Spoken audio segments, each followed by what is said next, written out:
সভাতে দিল্লী জনাই তেওঁলোকে চাৰিগৰাকী বৰেণ্য ব্যক্তিৰ পুষ্পাঞ্জলি অৰ্পণ কৰিছে। এইবাৰ আহিছোঁ আমি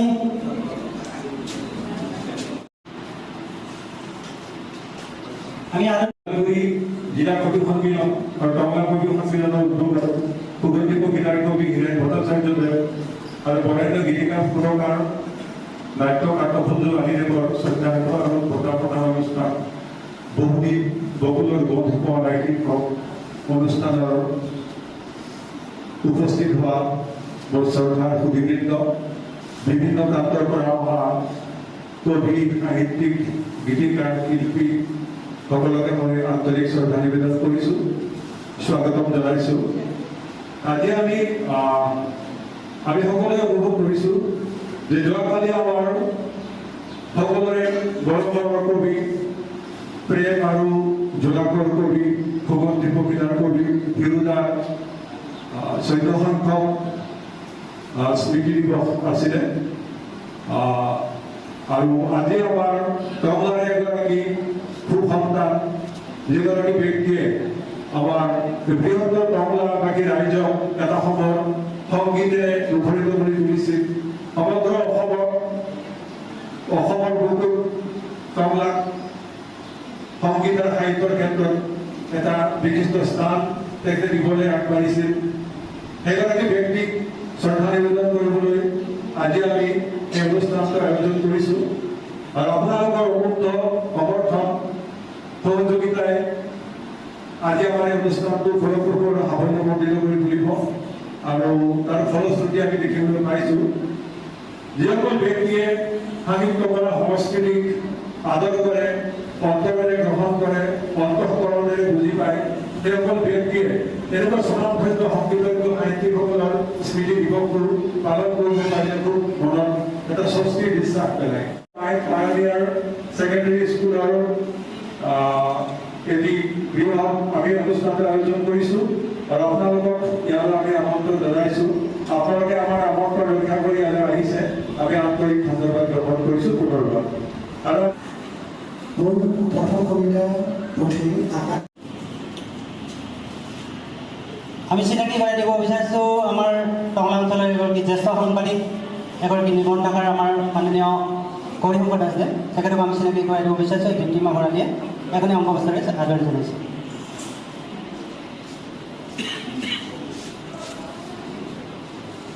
আমি চিনাকি তথা আদৰণি জনাব বিচাৰিছোঁ আমাৰ শ্ৰদ্ধাৰ গৌৰী ছাৰৰে সহধৰ্মিনী, এগৰাকী শিক্ষয়িত্ৰী তথা কবি হিচাপে ইতিমধ্যে কবিতা চৰ্চা কৰি আছে, তেখেতৰ কামনা কাকতি বাইদেউ এখানে আলোচনী ডেকাই অংগবস্ত্ৰৰে আদৰণি জনাইছোঁ। আমি চিনাকি কৰাই দিব বিচাৰিছোঁ আমাৰ ওদালগুৰি জিলাৰে সৈৰাবাৰীৰ এগৰাকী কবি, বিশিষ্ট কবি, এগৰাকী শিক্ষক সিদ্ধান্ত শৰ্মা। আমি সিদ্ধান্ত শৰ্মাকো এখন অংগবস্ত্ৰৰে ইয়াত দীপ্তিমা ভৰালীয়ে আদৰণি জনাইছে। আমি চিনাকি কৰাই দিব বিচাৰিছোঁ নৱোদয় জাতীয় বিদ্যালয়ৰ অধ্যক্ষ তথা এগৰাকী গায়ক কিৰণ চন্দ্ৰ ডেকাদেৱ। আমি তেখেতকো এখন অংগবস্ত্ৰৰে আদৰণি জনাব বিচাৰোঁ। আদৰণি জনাইছে কাশীতে ডেকাই আছে।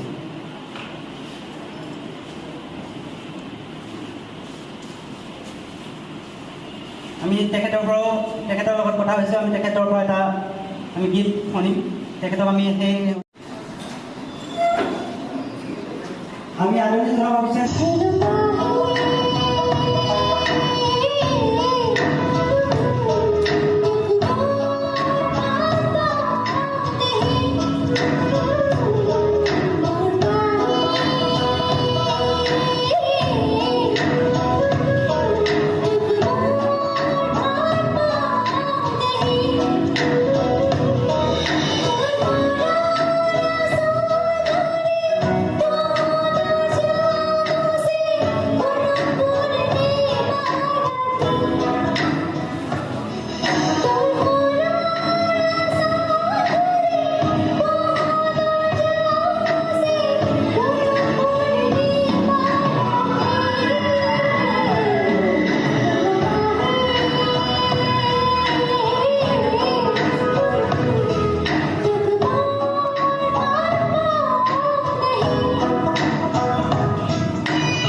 মঞ্চত এটা অতি সুন্দৰ কবিতা সংসাৰ দেখা গৈছে আজি গীতে মাতে গীতৰ লগতে বিভিন্ন কবিৰ অংশগ্ৰহণ আজি কমলা পাইনাৰ কলেজত এটা নতুন প্ৰৱাহ দেখা গৈছে কি ক'ব আজি অনুষ্ঠানটো মই ভাবিবই পৰা নাছিলোঁ ইমান যে ভাল হ'ব আমি মুছলিমে কেইজনমানে আমি এই কাম কৰি গৈ আছোঁ নীৰৱে আমি টংলাৰ আশে পাশে থকা যিসকল গুণী জ্ঞানী লেখক লেখিকা বা শিল্পী আছে তেখেতলোকক আমি সময়ে সময়ে আমি সন্মান জনাই আহিছোঁ সেই উদ্দেশ্যে আজিও আমি তাৰ বাহিৰ হোৱা নাই আমাৰ এই ধাৰাটো আমাৰ 2008 চনৰ পৰাই আমাৰ চলি আছে আমি কবি সন্মিলন তেতিয়া আমি কেইজনমান দি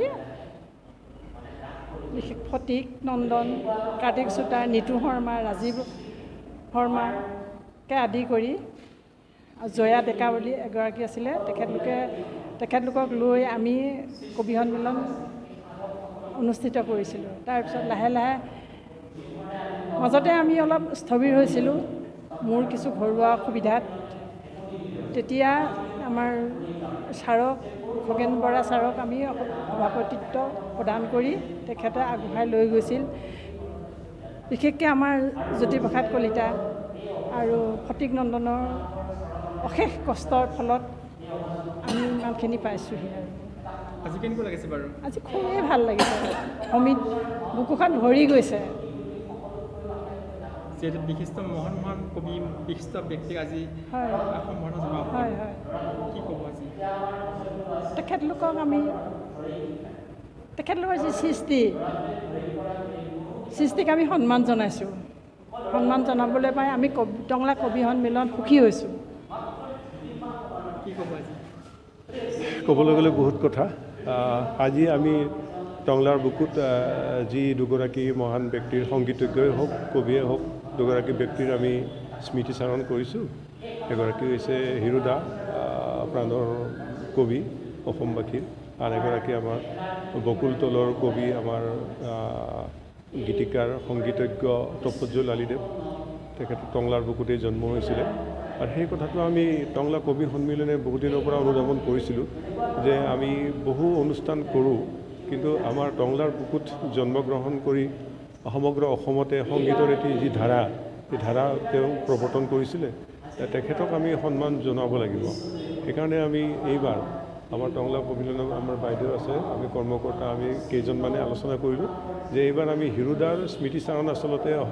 যোৱাকালি হৈ গ'ল 4 তাৰিখ আজি 5 তাৰিখ তপজ্জল আলীদেৱৰ আজি স্মৃতি দিৱস আমি দুয়োগৰাকী ব্যক্তিকে সাঙুৰি লৈ আমি এটা অনুষ্ঠান আজি কৰিম বুলি ভাবিলোঁ গীতেৰে কথাৰে সংলাপেৰে এনেকৈ অনুভৱী ৰাইজক আমি বিচাৰিছোঁ যে এনেকুৱা ব্যক্তিক আমি যদি আমাৰ মাজৰ পৰা হেৰাই যাবলৈ দিম তেতিয়াহ'লে নৱপ্ৰজন্মই একো গমেই নাপাব তেখেতসকলৰ সৃষ্টিৰাজিৰ কথা সেই কথা আমি অনুধাৱন কৰিয়েই আজি এই অনুষ্ঠানটো আমি পাতিছিলোঁ আৰু আমি ভাবোঁ যে এই অনুষ্ঠান আজি সাফল্যমণ্ডিত হৈছে ফলপ্ৰসূ হৈছে অসংখ্য মানুহৰ আমি সমাগম দেখিছোঁ সংগীতপ্ৰেমী ৰাইজ পাইছোঁ কাব্যমোদী ৰাইজ পাইছোঁ সাহিত্যিকসকলক পাইছোঁ আমাৰ পথ প্ৰদৰ্শকসকলক পাইছোঁ আৰু আমি কিতাপ পঢ়া বুলি ভাবিছোঁ আৰু নপুৰণি কবিসকলক জীপাল কৰি ৰাখিবৰ কাৰণে আপোনালোকে কি অংশ কৰিছে সেইটো আমি অহৰহ প্ৰচেষ্টা চলাই আহিছোঁ আমি বাইদেৱে ক'লে যে 2008 জন্ম হৈছিলে কিছুদিন স্থবিৰ হৈ গৈছিল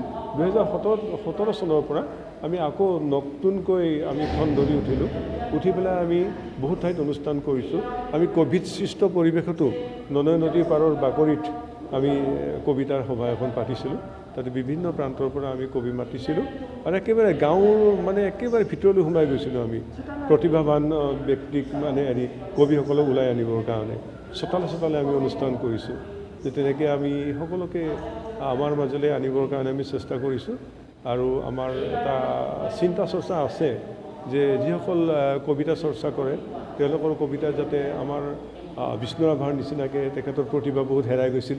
আমি সকলোৱে জানো, অসমবাসীয়ে জানে। তেনেকৈ প্ৰতিভা হেৰাই গৈছিল যদিও তেখেত এজন মহান ব্যক্তিৰ কাৰণেই অসমে আজি স্মৰণ কৰিছে।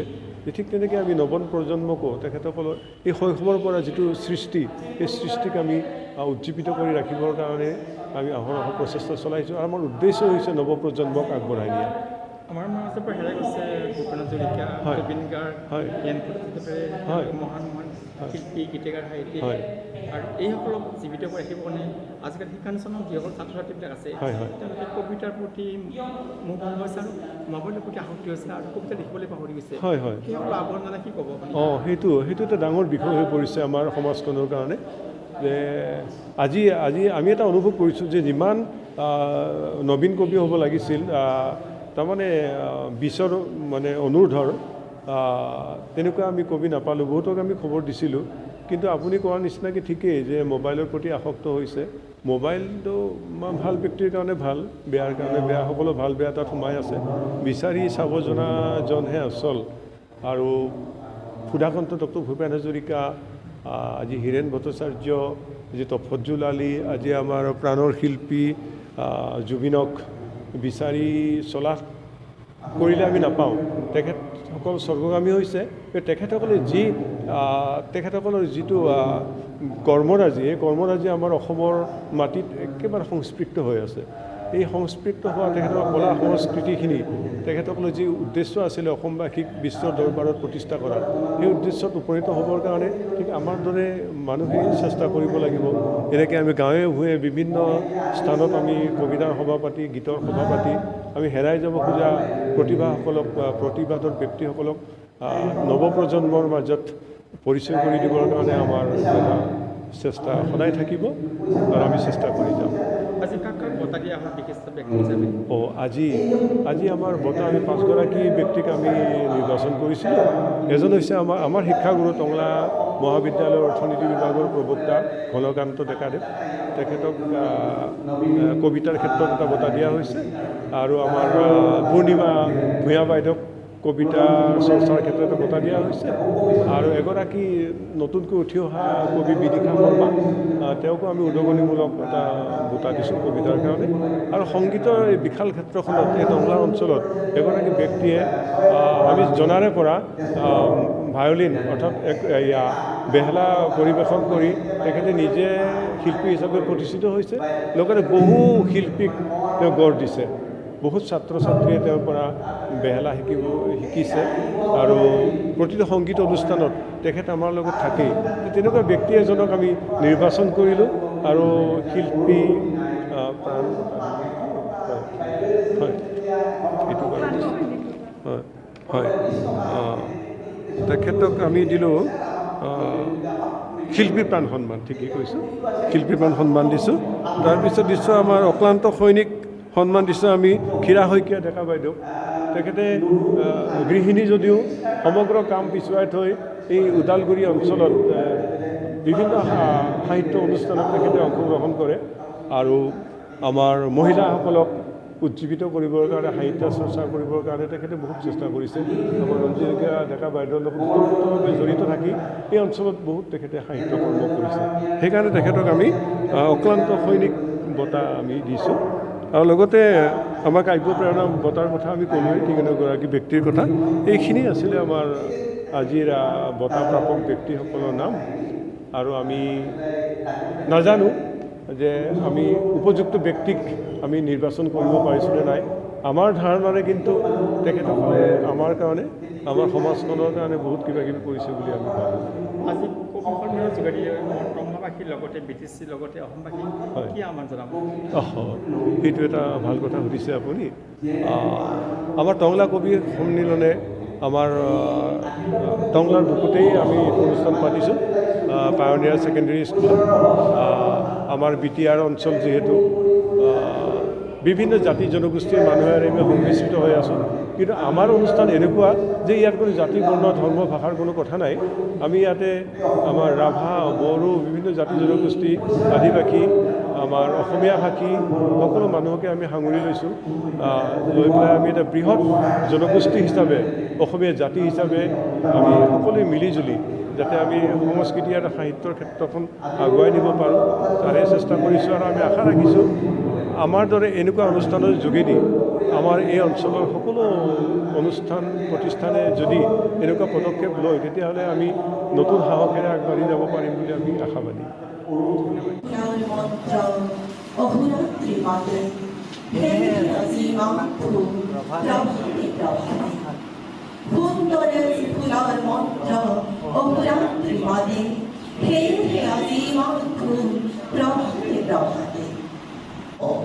আকাশ ইমান বহল 10 ফুট উঠালৈ ক'ব বতাহ ইমান কোমল এটা বিখ্যাত কবিতাৰ কেইটামান নাই গতিকে আমি সকলোৰে মুখে মুখে জানো যে তুমিতো জানাই এই কবিতাৰ একো নাই এটাই মাথো আমি তাৰ চিগু চিলাই প্ৰেম নিশ্চয় এনেকুৱাই আৱৰণ খুলি হৃদয় জোৰাই ঠিক এই ধৰণৰ কিছু গীত কিছু কবিতা তেওঁৰ কলমৰ আগেৰে নিগৰিত হৈছিল আৰু গানৰ হিৰোতা আমাৰ প্ৰাণৰ হিৰোতা চিনাকি কৰাই দিবৰ কাৰণে নিশ্চয় আজি এই গীতেৰে কথাৰে অনুষ্ঠানতো হিৰোতাৰ নিৰ্বাচিত কেইটামান গীত আমি শিল্পীসকলৰ পৰা শুনিবলৈ পাওঁ সেইটো আশা ৰাখিছোঁ আৰু দুয়োগৰাকী ব্যক্তিকে মোৰ অন্তৰৰ পৰা মই শ্ৰদ্ধাঞ্জলি জ্ঞাপন কৰিছোঁ তেওঁলোকৰ অমৰ সৃষ্টিৰাজিয়ে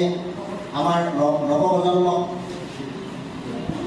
উৎসাহিত কৰিছে আৰু নৱপ্ৰজন্মই তেওঁলোকৰ গীত তেওঁলোকৰ কথা তেওঁলোকৰ কবিতা শুনি বা পঢ়ি নিশ্চয় অনুপ্ৰাণিত হ'ব তাকে আশা ৰাখিছোঁ আৰু যিহেতুকে অনুষ্ঠান আৰু আছে দীঘলীয়া আছে গতিকে মই আৰু সেই বিষয়ে বেছি দীঘলীয়াকৈ ক'ব খোজা নাই মাত্ৰ মই এটা কথাই কওঁ যে তপজোলালী হীৰেণ ভট্টাচাৰ্য এই দুয়োগৰাকীৰ গীতসমূহ বিশেষকৈ তপজোলালীৰ গীতসমূহ আমাৰ তেওঁৰ গীতৰ কৰ্মশালা হ'ব লাগে বিভিন্ন ধৰণৰ গীতৰ কৰ্মশালা পতা হৈছে কিন্তু কমলাৰ এটা চেণ্টিমেণ্ট হিচাপে মই ভাবোঁ যে তপজোলালীৰ গীত কিছু নতুন প্ৰজন্মৰ মাজত চিনাকি কৰাই দিব লাগে আৰু হিৰোতাৰ গীতৰ ক্ষেত্ৰতো আমি দেখিছোঁ যে লাহে লাহে লাহে লাহে যেন জুবিনৰ পিছত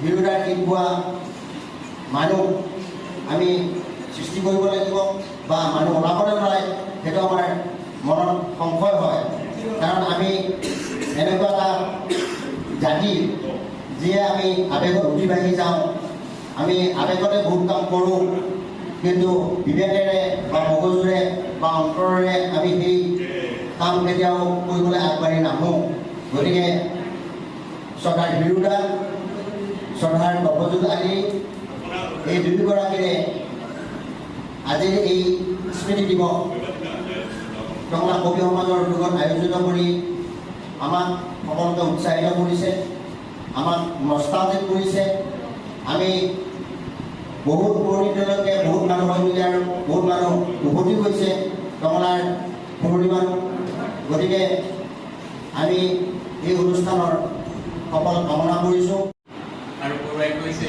এম ইব্ৰাহিম আলী আমাৰ ইদ্ৰিছ আলীৰ দেউতা তেখেত তেতিয়া চাকৰি কলেজত চাকৰি কৰিছে আৰু তেখেতৰ পৰাই সাহিত্যৰ প্ৰতি আগ্ৰহী হৈছে মূলতঃ দেউতাক সংগীতৰ ক্ষেত্ৰত আৰু এম ইব্ৰাহিম আলী সাহিত্যৰ ক্ষেত্ৰত এই দুজনৰ দ্বাৰাই তেখেত অনুপ্ৰাণিত হোৱা বুলি কৈছিল আৰু অসমৰ যিটো প্ৰাকৃতিক গাঁও চহৰ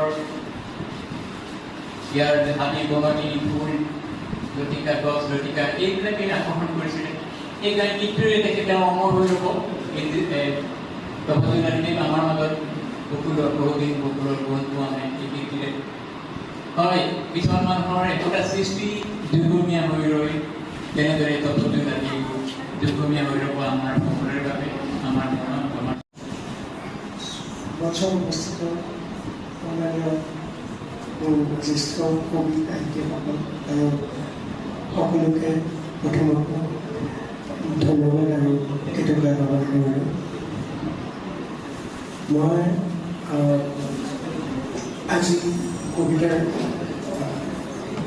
যি দুগৰাকী ব্যক্তি মহৎ ব্যক্তিৰ কাৰণে এইখিনি আমি আগত খাইছোঁ আমি কি দুখ সুখ মোৰ কাৰণে শব্দ অভিজ্ঞ কথাবোৰ ব্যক্ত কৰিবলৈ দিয়ে মোক প্ৰেৰণা পিছে ক'ত থাকা তুমি কি তোমাৰ ঠিকনা উভৰি মই আকাশবোৰ মাটি মোৰ এই দেহ জোগাত হ'লে গহনা দুখ দিছে নেকি জীৱনে বৰ কঠিন ন জীৱন নহয় জীৱন কঠিন নহয় জীৱন নহয় পক্ষপাত জীৱনটো সৰল নদীৰ দৰে কেৱল বৈ যাবহে জানে সময়ৰ সোঁতত আমিহে কঠিন আকাশত কি দেখিছা দেখিছোঁ সপোনবোৰ আজি আকৌ অখিলত এৰাল সীমা আমি মধ্যবিত্ত আমি সপোন দেখি জানো ধন্যবাদ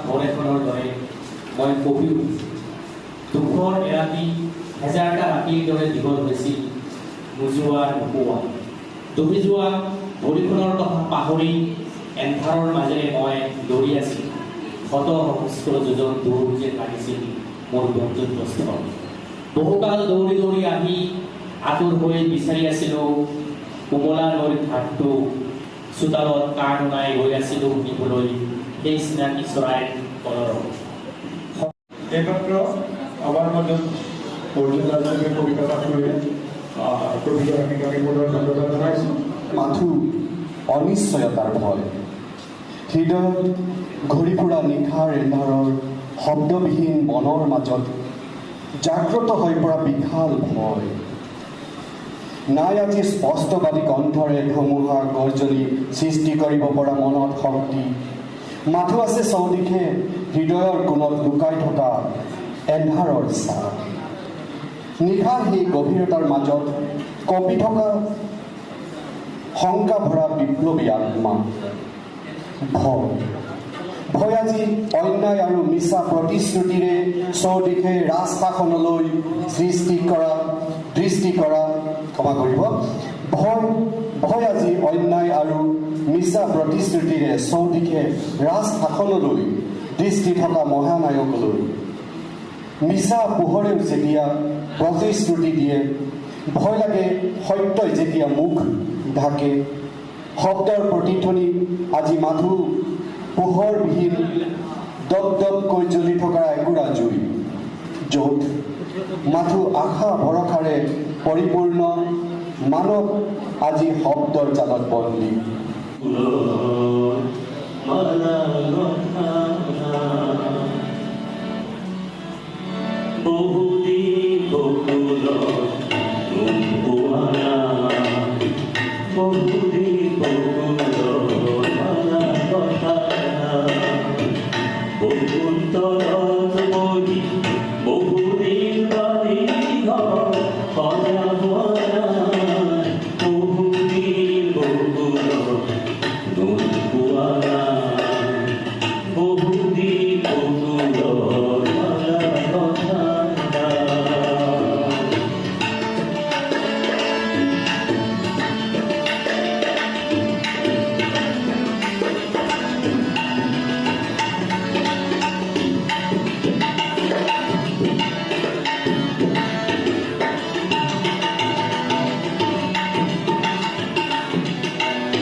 মোৰ পৰম শ্ৰদ্ধাৰ আজিৰ এই কবি সন্মিলনৰ সভাপতি ডাঙৰীয়া, আজিৰ মঞ্চত উপবিষ্ট সন্মানীয় শিক্ষাগুৰুসকল, আজি এই গৃহত উপস্থিত হোৱা মোৰ অতি সন্মানীয় বিভিন্ন অঞ্চলৰ পৰা অহা অতিথিবৃন্দ, কথা হ'ল ইতিমধ্যে আমি যি 4জন ব্যক্তি স্বনামধন্য 4জন ব্যক্তিৰ আজি স্মৃতিচাৰণ কৰা হৈছে আৰু অনুষ্ঠানটিৰ নাম ৰখা হৈছে বহুদিন বকুলৰ গোল পোৱা নাই। মোৰ আগৰ বক্তাসকলে তেওঁলোকৰ যি ধৰণৰ বক্তব্য আপোনালোকৰ আগত দাঙি ধৰিছে, সেইখিনিৰ পৰা মই ভাবোঁ বিশেষ আৰু ক'বলগীয়া তেখেতসকলৰ বিষয়ে মোৰ ফালৰ পৰা নাই। তেখেতসকল সাগৰৰ নিচিনা বিশাল, তেওঁলোকৰ ব্যক্তিত্ব, তেওঁলোকৰ কৰ্মৰাজিৰ কথা আমি কৈ শেষ কৰিব কেতিয়াও নোৱাৰিম। আমাৰ টংলাৰ সুযোগ্য সন্তান তপনজোৰ আলিদেৱ, তেখেতক আমি পোৱা নাই।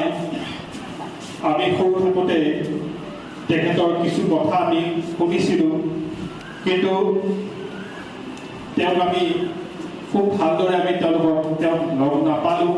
যি নহওক, তেখেতে এই টংলাৰ এখন সৰু চহৰৰ নাম যে অসমত কিছু পৰিমাণে হ'লেও দাঙি ধৰিবলৈ, জীৱিকাই তুলিবলৈ সক্ষম হৈছিল, তাত কোনো সন্দেহ নাই।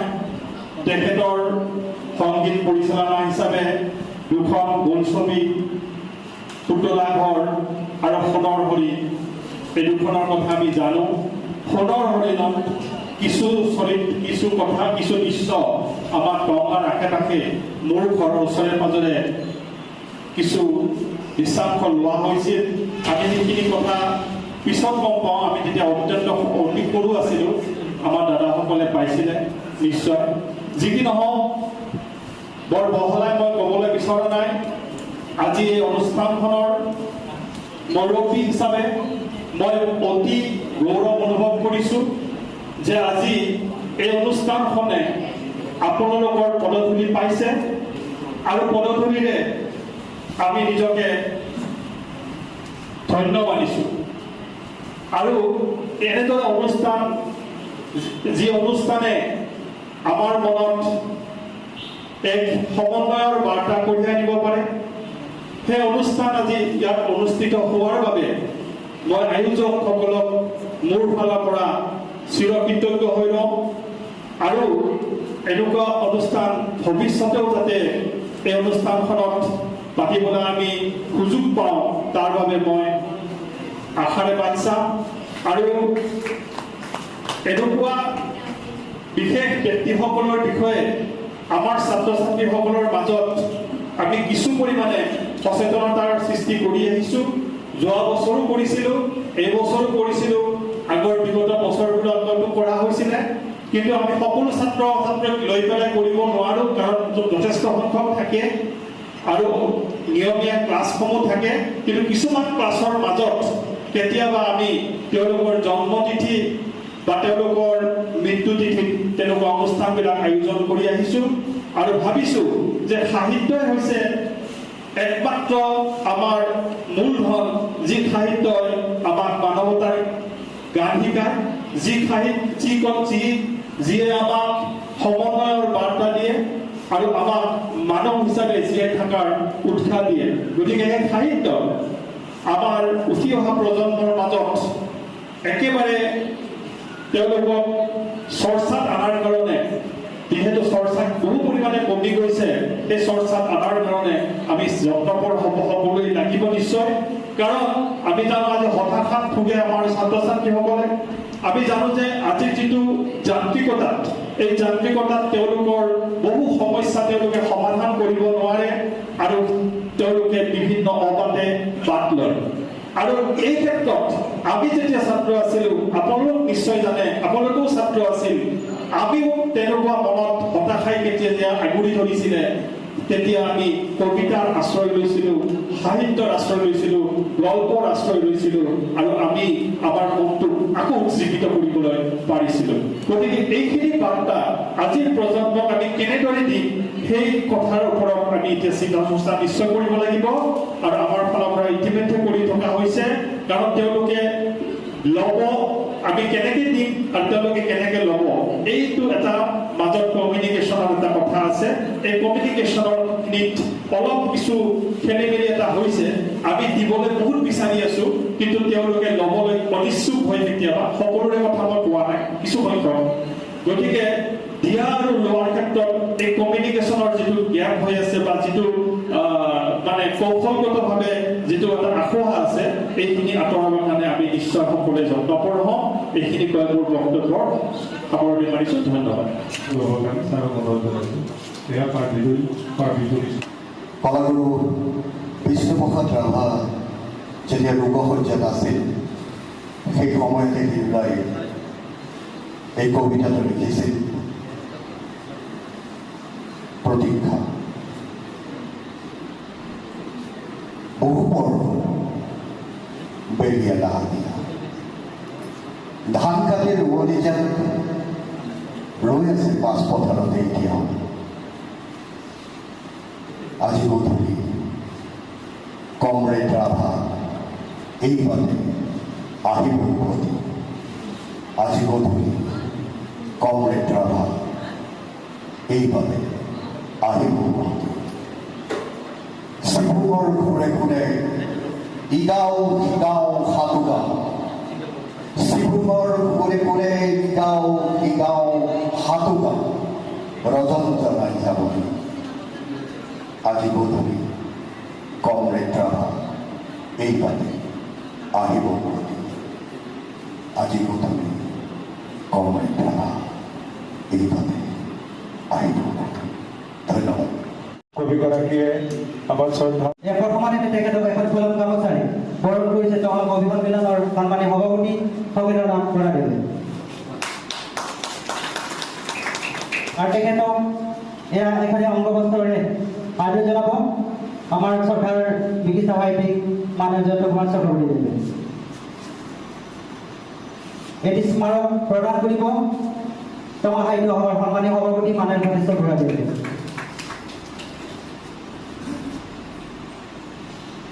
আৰু লগে লগে তেখেতলৈ যুগৰ প্ৰশস্তি পত্ৰখিনি মই পাঠ কৰিছোঁ। আপোনালোকে অকণমান সময় ৰৈ থাকক।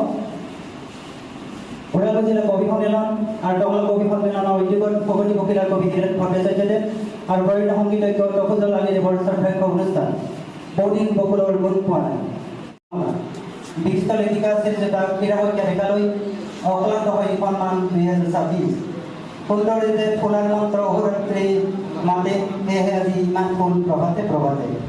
শ্ৰদ্ধা স্মৰিছোঁ জয়জতে আপোনাক ওদালগুৰি জিলা কবি সন্মিলন আৰু টঙলা কবি সন্মিলনৰ উদ্যোগত আয়োজিত বৰেণ্য গীতিকাৰ সুৰকাৰ তফুজল আলীদেৱ আৰু ভগৱান দিবকিলাৰ কবি ধীৰেন ভট্টাচাৰ্যদেৱৰ শ্ৰদ্ধাৰ্ঘ্য অনুষ্ঠানৰ পবিত্ৰ খেলত ভাষা সাহিত্যৰ ভিত্তিলৈ অৰিহণাৰ বাবে ভিন্ন চৰিত্ৰ আলোচনী নৈ পৰিয়াল আৰু টঙলা কবি সন্মিলনে অক্লান্ত হৈ সন্মান 2026 প্ৰদান কৰিবলৈ পাই আমি গৌৰৱ অনুভৱ কৰিছোঁ।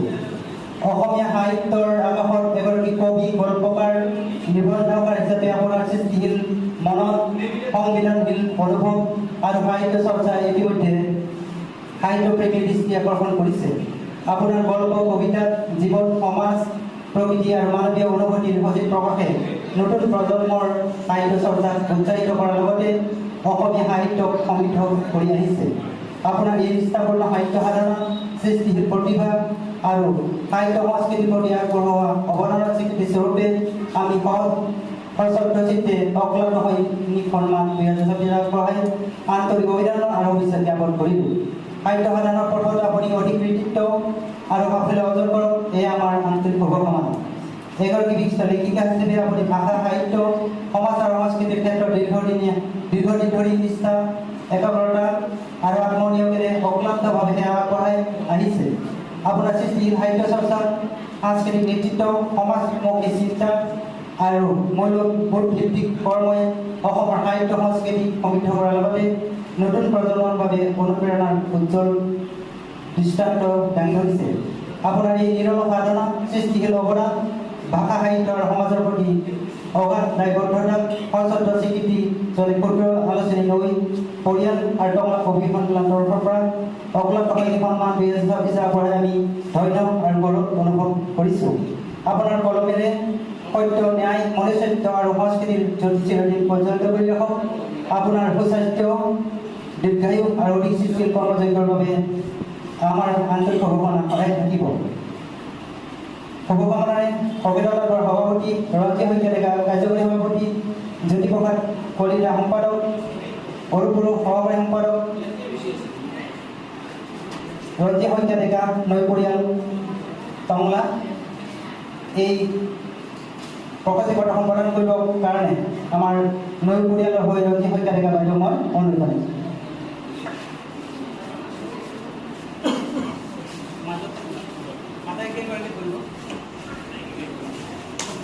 দেখুৱাই দিয়ক বাইদেউ, এইফালে দেখুৱাই দিয়ক।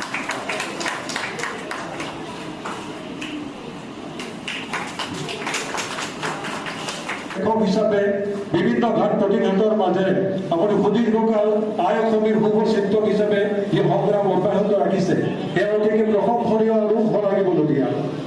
তদুপৰি এগৰাকী কৃতি শিক্ষাবিদ হিচাপে আপুনি বিদ্যুত সমাজত প্ৰতিষ্ঠিত।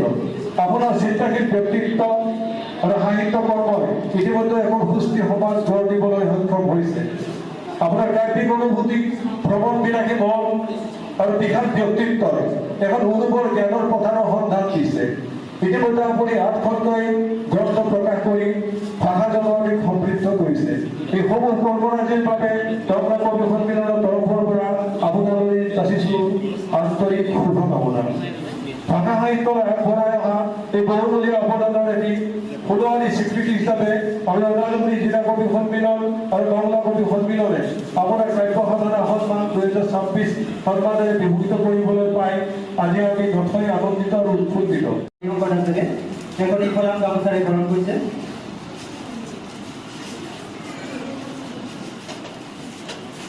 আৰু এখানে অংগবস্ত্ৰৰে বৰণ কৰিব আজিৰ কবিতাৰ মুখ্য সম্পাদক বিনয় চেনেলে।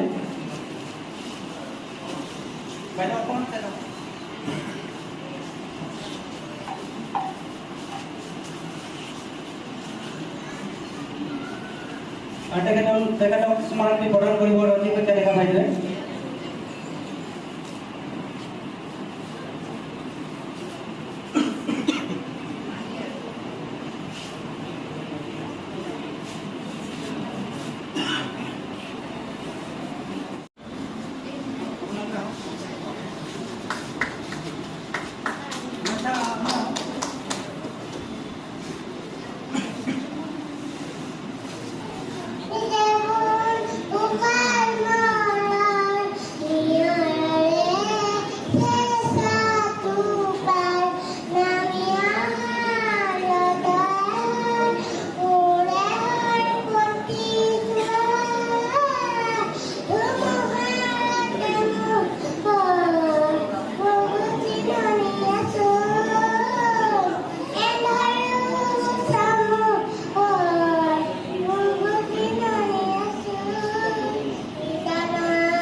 প্ৰদান কৰিব নাৰায়ণ ডেকাই।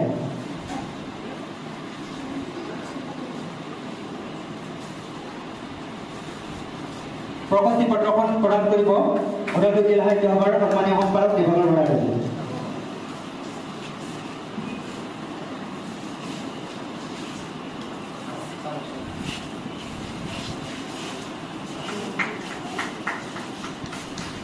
বিক্ৰী হয় টকা পইচা নামৰ বজাৰত, য'ত সত্যতকৈ অভিনয়ৰ দাম বেছি। সাধাৰণ মানুহৰ ঘামৰ মূল্য কেতিয়াবা লুটি নিয়ে ক্ষমতাই। প্ৰবঞ্চনা আৰু মিছা প্ৰতিশ্ৰুতিৰে কাৰোবাৰ সপোন ভাঙি লহে আনৰ সফলতা। কাৰোবাৰ চকুৰ পানীৰ ওপৰত আন এজনে সাজে হাঁহিৰ অট্টালিকা।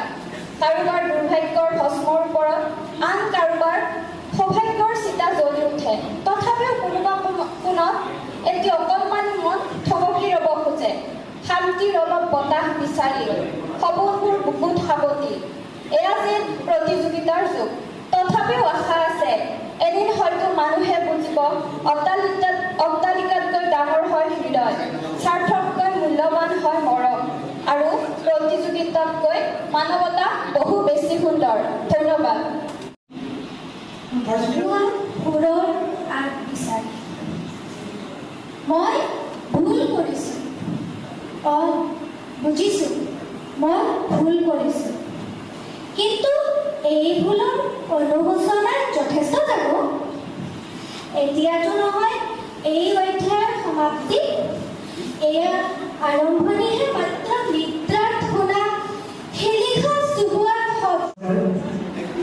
আজি ওদালগুৰি জিলা কবি সন্মিলন আৰু টংলা কবি সন্মিলনৰ উদ্যোগত পুৰণি কবি হীৰেন ভট্টাচাৰ্য আৰু আমাৰ টংলাৰ টফাজুল আলিদেৱৰ এই স্মৃতি শ্ৰদ্ধাঞ্জলি অনুষ্ঠানত এই অভিযানে এটি কবিতা ৰচিছিলোঁ তেখেতক উৎসৰ্গা কৰি তেখেত দুজনা মহান ব্যক্তিক স্মৰণ কৰি আহকচোন আপোনালোকৰ মাজত মই মোৰ স্বজড়িত কবিতাটি পাঠ কৰোঁ সংগীতৰে মিলন